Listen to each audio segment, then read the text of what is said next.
Bonjour, aujourd'hui l'aimant. L'aimant, qu'est-ce que c'est? Eh bien c'est un thème tactique, c'est plus précisément un sacrifice d'attraction pour faire échec et mat. Alors on va commencer par ce schéma très simple. Ici les blancs peuvent forcer le mat en deux coups. Alors le coup naturel par exemple dame H7, ça permettrait au roi de fuir et on aurait échoué à faire échec et mat. Ici, si on regarde un petit peu plus près la position, en fait, on s'apercevrait qu'on pourrait faire le mat du baiser de la mort à condition que le roi soit un H8. Et c'est là que l'aimant va intervenir pour attirer le roi sur la bonne case pour faire échec et mat. Donc ici, ça sera tour H8 échec. Le roi est obligé de prendre un H8 et après on fait échec et mat.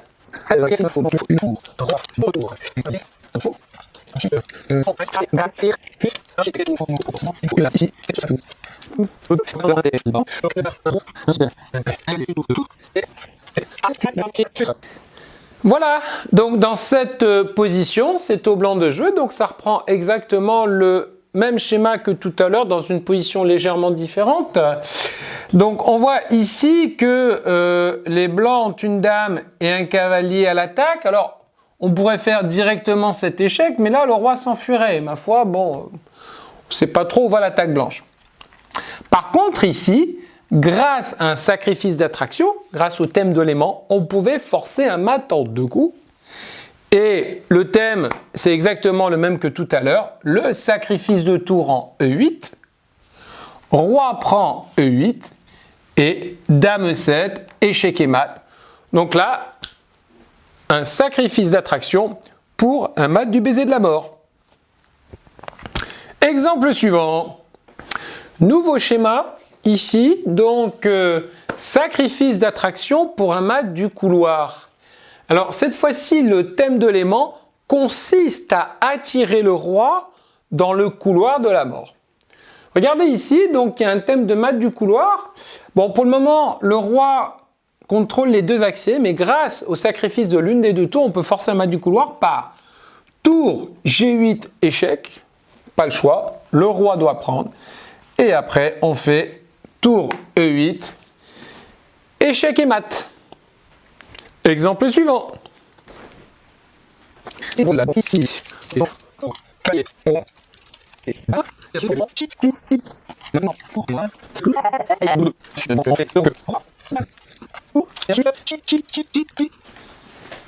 dans cette position, c'est très haut blanc. Alors, on reprend exactement le même thème que tout à l'heure. Attirer le roi dans le couloir de la mort. Alors ici, on voit qu'il y a un mat du couloir pressenti.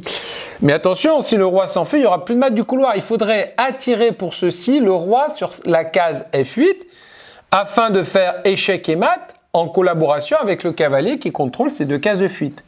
Comment forcer le roi à venir en F8? Eh bien, il faut y mettre le prix et sacrifier la dame sur cette case. Donc dame F8 échec. Alors, bien sûr, ici, les noirs ne sont pas obligés. Si jamais ils viennent en H7, il y a dame G7 mat. Mais bien sûr, ici, le coup principal, c'est roi prend F8. Ça y est, le roi est dans le couloir. Et maintenant, il y a échec et mat, mat, mat, mat, mat, mat. Le sacrifice d'attraction est un coup qui est très important dans certaines situations. Par exemple, ici, on regarde. Si c'est au noir de jouer, il va y avoir un mat rapide pour les noirs. Mais le fait de sacrifier en faisant échec ne laisse pas aux noirs le temps de contre-attaquer ou de se défendre. Exemple suivant.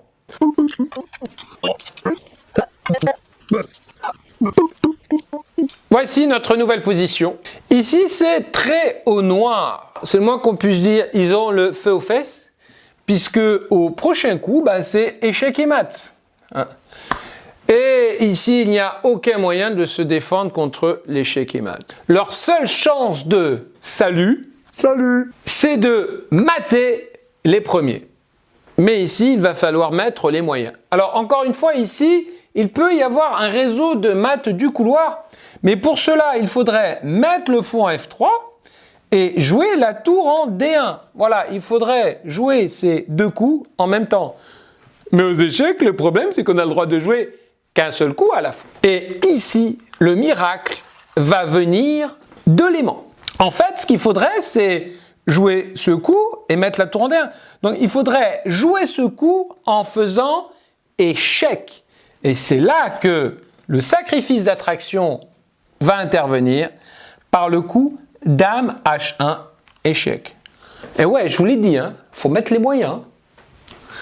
Donc là, pas le choix. Le roi doit prendre la dame. Et maintenant, le roi est sur la bonne case pour se prendre l'échec en F3. Roi G1 et tour D1.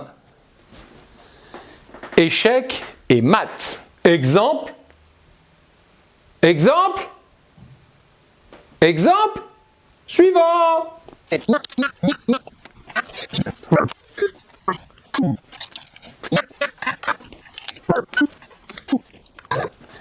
Nouvelle position, donc, encore une fois, une position critique, et c'est au blanc de jouer. Alors, on voit que les noirs ont des menaces dans tous les sens, des échecs, wow, ça risque de mener au mat. La seule façon pour les blancs de s'en sortir face à toutes ces menaces, c'est de mater en premier.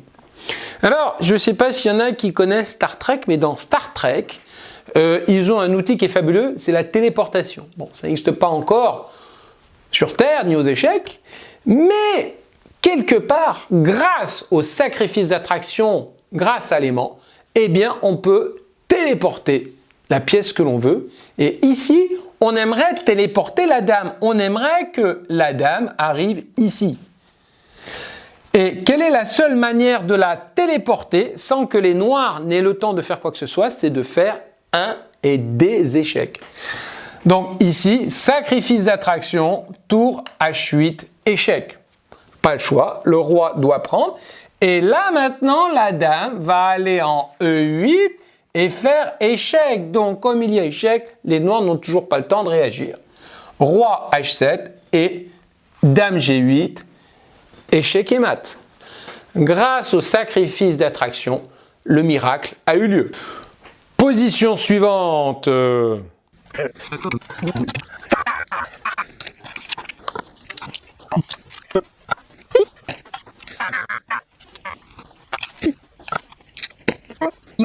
Voilà pour notre dernière position, une apothéose. Une apothéose combinatoire sur le thème de l'attraction. Dans cette situation, c'est aux noirs de jouer et les noirs, grâce à un fabuleux sacrifice d'attraction, peuvent mettre fin très rapidement au roi blanc. Et ce sacrifice d'attraction ici, le voici. Dame G1 échec.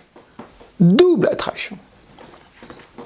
En fait, la première attraction, c'est un mat connu, c'est tour prend G1. On attire la tour en G1 pour retirer la dernière case de fuite au roi. Et là, c'est immédiatement échec et mat. Voilà, alors ici, la deuxième attraction vient si au lieu de prendre avec la tour, les noirs prennent du roi. Alors là, attention, ne pas se laisser entraîner par tour prend G2, roi ici, et tour prend H2, croyant faire échec et mat au prochain coup.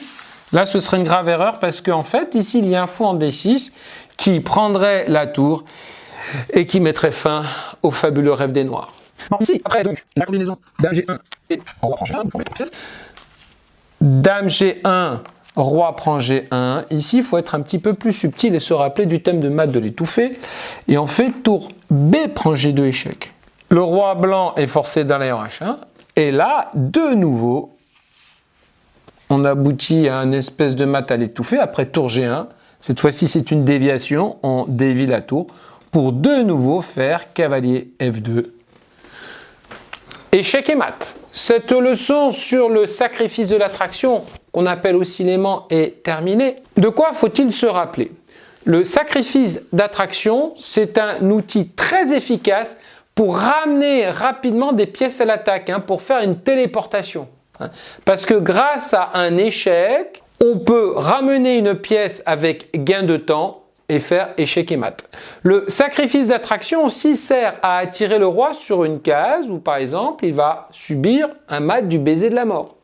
Le sacrifice d'attraction sert parfois à attirer le roi dans un couloir pour faire le mat du couloir. Voilà. Eh bien écoutez, maintenant il ne vous reste plus qu'à faire des exercices, à vous entraîner et vous deviendrez de véritables tueurs de rois. À bientôt!